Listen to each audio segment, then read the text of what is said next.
Today's video is sponsored by Misen. It has been a while since we've had a showdown this epic on the channel. Probably not since the Nashville hot chicken video, which if you remember, Sam the cooking guy came out on top of. For round 2, I figured the perfect candidate would be one of my favorite fast food items of all time, Taco Bell's Crunchwrap Supreme. You may be asking, David, how different can a Crunchwrap possibly be? Isn't it just a tortilla, a tostada, some cheese, and meat? No. Sure, we will start with Delish's mock homemade Crunchwrap with the typical ground beef and nacho cheese. But going up against that will be Joshua Weissman's perfectly baked chicken version, Tasty's slightly healthier version, and then Sam the Cooking Guy's Surf and Turf Crunchwrap. You guys know by now, sometimes I have to fake being excited to try things because it looks gross or just average. That is not the case today. Well, all that being said, let's get right into this one.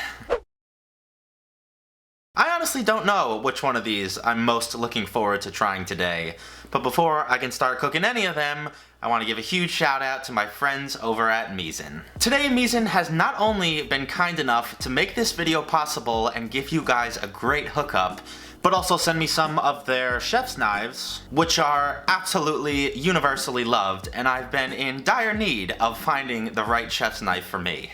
As the saying goes, there's a right tool for every job, and with the unique sloped handle for easier and safer chopping, the Misen chef's knife is the right tool for all cutting tasks. Plus, its elegant design will want you leaving it out for all to see, rather than hiding it in your drawers like all your other utensils. Based on my experience, I'm already comfortable enough in saying that buying from Misen means you get great quality at a great price. These knives are made from super premium materials like high-grade stainless steel, and this helps them stay sharper for longer and last a lifetime. Not to mention, Misen is 2 or 3 times less expensive than other premium knife and cookware brands. And as you guys know by now, I don't partner up with just anybody. They have to be providing a great quality product and also hooking you guys up as well. So today I'm ecstatic to let you guys know that if you click the link in the top line of the description and go to misen.co/Seymour, you will get 20% off your first purchase. And of course, thank you again to Misen for sponsoring today's video. As I mentioned, our baseline today will be a recipe from Delish.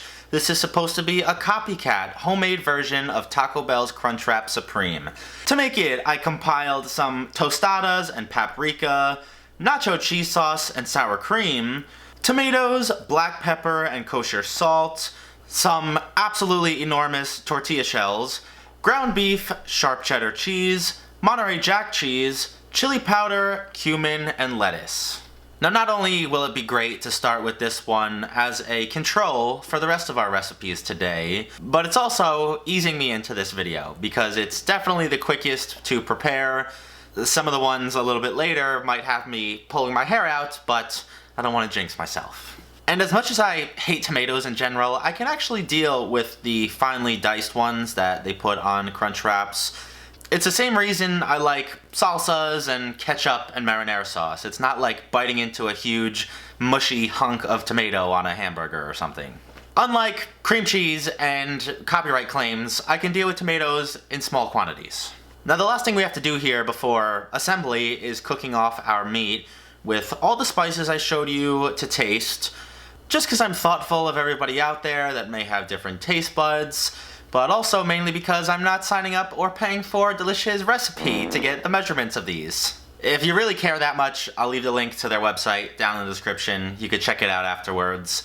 But now it is time for assembly. This one's pretty self-explanatory. It goes together exactly like how you imagine it from Taco Bell.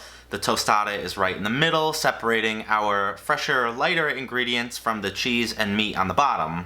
And with that, recipe number 1 is complete, and today's Crunchwrap devouring can begin. I'm always so scared about overpacking these and then not being able to close them all the way with those crappy, cheap tortillas in the grocery store. This one could have gotten a lot more though. There's definitely still some room in there.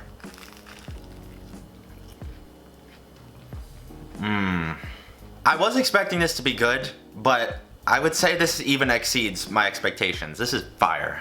Between the nacho cheese, the store-bought tostada, and then the really high quality tortilla shells, I have no complaints. We're starting off pretty strong. Obviously, this will hold the #1 spot for now. I'm gonna go finish this for lunch and then get busy with the second recipe.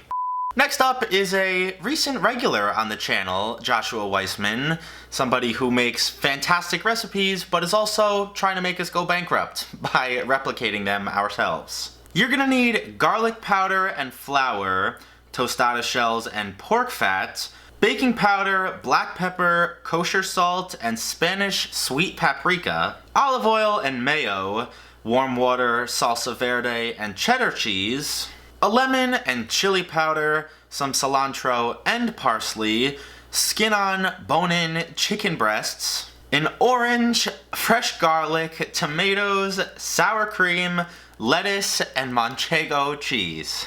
Now, if you couldn't tell by the ingredient list, I am gonna make my own homemade tortillas. I think for the first time. If I'm wrong on that, somebody correct me, please. But they do look a lot easier than I would have assumed. You have to throw together your flour, salt, and baking powder before crumbling in your pork fat. Joshua used bacon fat, but I did not have time to render off 3 pounds of bacon. And then this entire mixture is going to be brought together by 2/3 of a cup of hot but not boiling water.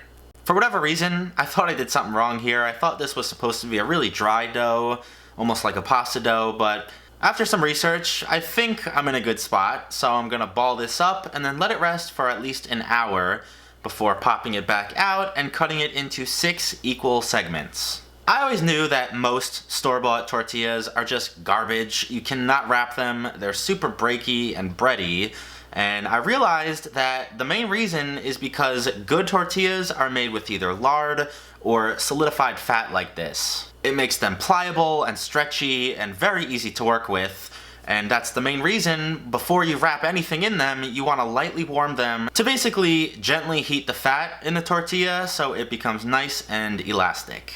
Next up, we have to prepare our bone-in, skin-on chicken breasts. These ones actually came with part of the rib cage on them as well. I figured it couldn't hurt to leave them on. I'll just carve around them later. And these are gonna sit on and absorb the flavor of a ton of aromatics. An entire bunch of parsley, some orange and lemon slices, an entire bulb of garlic cloves. This is very reminiscent of how you would cook a duck breast, if I'm not mistaken. It's gonna get a really nice crispy skin, while also leaving the entirety of the inside super moist and tender. About 35 minutes in a 400-degree oven later, I popped them out, and it was looking so good, so I diced up enough for about 2 Crunchwraps, and I set it aside while I worked on the next step. The crema is made with some sour cream, mayo, and a bunch of spices and flavorings. I've noticed in Joshua's recipe, whatever type of sauce or spread that he makes is usually what takes his recipes over the top. The black garlic and chive mayo comes to mind immediately, so I'm very excited to test this out. And thankfully, the last step is to make a quick herb salad with some of that iceberg lettuce, some fresh cilantro, and some orange zest. I am a huge lover of cilantro, but I know a lot of you guys out there have that weird taste bud where it makes it taste like soap to you. If that is your situation, just leave it out. It won't make a huge difference. Just in time to stifle my excitement of eating this, my tortilla had a bit of a malfunction. I'm just gonna pray to the high heavens that it's because I cooked it too long and or let it sit around for an hour and it dried out while I was making everything else. I just grabbed another dough ball, rolled it out the same way, and blasted it with heat. You only really want this to cook for a few seconds on each side. You don't want it sitting there and having all the moisture evaporate out of it. I fought through my fingers singeing off because of how hot this was, and got it over on my cutting board to prepare it as soon as physically possible. I never really like to jump the gun and make assumptions about how a recipe will stack up against previous variations, but I think it's safe to say that this bad boy might be slightly better than the first one.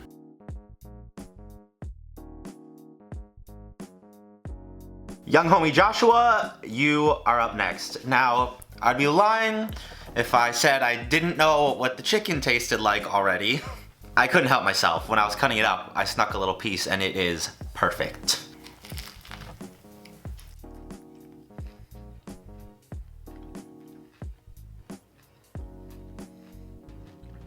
Holy f***. I don't think I've ever had a fresh homemade tortilla before, and this is so unbelievably good. It's indescribable. It's got the best texture. It's super light and flaky and crunchy. It's seasoned really well. You can really get that like porky saltiness. I love the freshness of the herb salad. You definitely don't get that at fast food. The manchego cheese is great. The chicken's good already. We knew that. The spicy crema just brings it all home. This is perfect. This is up there with some of the best recipes I've ever made on this channel. I'm not exaggerating. Tasty, and Sam, good luck to you. We are now halfway through today's marathon of a video, and next up on the chopping block is Tasty's healthy version of the Crunchwrap. And for theirs, I grabbed some more of those store-bought tortillas along with ground turkey, my salt and pepper, paprika, and tostadas, sliced pepper jack and Greek yogurt, ground cumin, oregano, chili powder, cayenne pepper, more tomatoes, a fresh avocado, an onion, and some lettuce. Let me just get out of the way that I will forever have so much love and gratitude for everybody at BuzzFeed, at Tasty, because if it wasn't for them, I wouldn't be here today. Most of you guys wouldn't be watching me, so I'm very appreciative of them. With that being said, this video was an absolute train wreck. The producers in this one are all over the place. There's no measurements or recipe for anything they do. I'm sure it was just more for entertainment than an actual recipe that they expect people to replicate, but that is my middle name, so here we are. That whole rant is perfectly exemplified in the fact that they forgot to include onions in their meat. It's really not a huge deal. I just cooked off the onions separately because I don't really feel like crunching on raw onion in my Crunchwrap. And besides that meat mixture, the only other prep work we have to do is to dice up some more tomatoes, chop up some more lettuce, and then use this little butter knife trick that I learned at a restaurant I used to work at to make nice, even slices of my avocado. I did admire the healthy route that they were going here when they subbed out the sour cream for the Greek yogurt. They changed the ground beef to turkey, but I literally laughed out loud when I saw them use 2 tostadas and then they doubled up on the meat and cheese, so much so that they couldn't even close it. So the notion that this is supposed to be a healthy meal completely flew out the window there. Luckily, I was able to get mine completely closed and toasted off pretty nicely, so recipe number 3 of the day is finally ready to be tested. You know, as disorganized as that recipe video was, and a potential disaster this is probably the most visually appealing one. It's very nicely layered, they're really well defined. Also, I was gonna tell you before, I absolutely singed my finger on a oven shelf when I was taking the chicken out, but I was in awe of the last one so much, I just forgot about it. Yeah, this is kind of just like a back to basic square one type recipe. The turkey's okay. I prefer ground beef personally. The avocado's fine. I thought the tostadas would be a little bit too much, having 2 of them in there. I don't mind that either. I think the yogurt is what's not really doing it for me. I'm not the biggest fan of Greek yogurt to begin with, so when you get a big mouthful of it, and you get that like tangy, lactic finish, just not my favorite. Overall not bad, but it's not really blowing my mind either, so I think it'll sit comfortably in 3rd place for now. Last but not least today is the homie, Sam the Cooking Guy, who, as I mentioned, won the last showdown, but he definitely has a tall hill to climb today. I grabbed some raw shrimp and panko breadcrumbs, kosher salt and chicken stock, garlic powder, vegetable oil, and short ribs. A can of fire-roasted tomatoes, black pepper, dried oregano, and cumin, chili powder, crushed red pepper flakes, soy sauce, white cheddar cheese, an onion and lime, garlic, a few eggs, some long grain rice, flour, fresh cilantro, and our tostadas. Over the years, a lot of you guys have asked me to start including the prices and how much I spend on each recipe. There's two main reasons I don't do that. The first one is most of the stuff I have already, you know, the flours, the eggs, the cheeses, stuff like that. It'd be kind of hard to calculate how much a cup of like a 5-pound bag of flour would be worth. But mainly because recipes like all four today would probably make me cry if I really looked at the dollar amount of how much I spend. That's not me complaining at all. I know I'm very fortunate to be where I am, but it's just me avoiding unnecessary negativity in my life. Now, Sam's recipe comes together in 3 major components. The first one you just saw is the fried shrimp using the air fryer and panko breadcrumbs. The second of which is the steak, making the second half of our surf and turf. This is pretty simple too. It's just some very thinly sliced and very heavily marinated short ribs. I marinated my steak for a couple of hours in the fridge and then literally just kissed it on a super hot pan. This meat is just so thin, it basically cooks in no time. Once you start getting that nice Maillard browning on both sides, you're pretty much done. I'd say less than 90 seconds in total. The third and final main component of this one is the Mexican style rice. I can feel every single cringe from those of you at home who have watched me try to cook rice in the past and fail miserably. I don't know what it is. I think I've just been cursed. It doesn't matter what recipe, what the procedure is, I just can't cook rice. Most of the time, I ask my mom for help, and I have no shame in admitting that. On the bright side, even if this rice is raw and crispy, it's gonna be packed with flavor between the chicken stock, the onions and garlic, the roasted red tomatoes. Like, this should be really delicious. I don't know if I just reversed jinxed myself, but I'm very happy with how this rice came out today. The only weird thing about this recipe is that Sam puts the tostada down first, right on the tortilla. Maybe there's a reason for that, but whatever, it doesn't make a huge difference. I loaded on all my other ingredients, toasted this one off as well. It has been an excruciatingly long day, one of the longest I've had in months, but at least I have been stuffing my face with delicious Crunchwraps, and by the looks of this one, I don't think this guy will let me down either. If somebody told me to try to think of every single crazy, insane, out there idea to put inside of a Crunchwrap, I probably still would not have thought of this. I just love how visual this food is. You can see exactly what you are eating. There's no hiding anything like a traditional burrito or a sandwich. It's all here.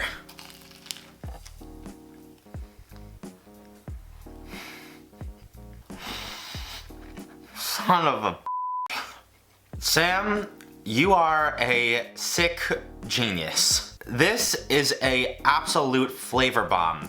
My mind is confused. It doesn't know what to focus on. It goes from that super tender, flavorful beef to the insanely crispy, might I add, and cheesy shrimp. Come on. You would think that piece of shrimp just came out of a fryer with how crispy and golden brown it is. I wish you could try it, but this is gonna be way too hard. This is not even fair, man. Keep in mind, it's also 1:30 in the morning. I've been making Crunchwraps for 12 hours straight, and this is still insanely good.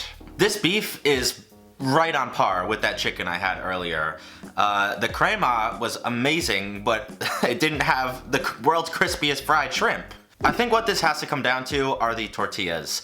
I've never made or even consumed a homemade fresh tortilla like that, and that was next level. I didn't expect it to be that good. With that being said, if I made another one of those and wrapped it around this, I truly don't believe I can choose. I think they're that equal. I hope you guys enjoyed today's roller coaster ride of an episode. If you did, leave me a big like, it helps out a lot. Do me a favor, go down in the description, go over to Sam, Joshua, even Tasty and Delish, and give them some props. Tell them thank you for being so cool and letting me do stuff like this. It's because of them that most of you are here, so I gotta give a lot of props to them. Follow me over on Twitter and Instagram if you don't already. I love you all, have a fantastic weekend, and I will see you right back here next time. Peace.